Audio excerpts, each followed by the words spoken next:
দেশের বিভিন্ন জায়গায় জুলাই শহীদ স্মরণে দোয়া ও মিলাদ মাহফিল হয়েছে। চট্টগ্রাম প্রেস ক্লাবে জুলাই শহীদ দিবস উপলক্ষে দোয়া মাহফিলে ২৪-এর ছাত্র জনতার গণঅভ্যুত্থানে শহীদদের রুহের মাগফিরাত কামনা করে দোয়া ও মোনাজাত করা হয়। কিশোরগঞ্জে গণ অধিকার পরিষদ জুলাই শহীদ দিবস উপলক্ষে গণহত্যায় জড়িত ফ্যাসিস্টদের রাজনীতি নিষিদ্ধকরণ এবং রাষ্ট্র সংস্কারের দাবিতে গণপদযাত্রা ও সমাবেশ করে।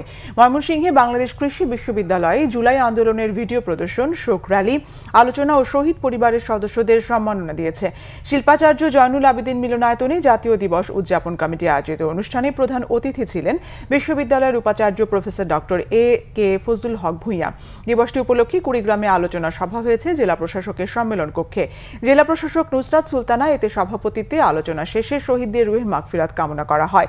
দিবসটি উপলক্ষে খাগড়াছড়িতে আলোচনা সভায় সভাপতিত্ব করেন জেলা প্রশাসক এ.বি.এম. ইফতেখারুল ইসলাম খন্দকার।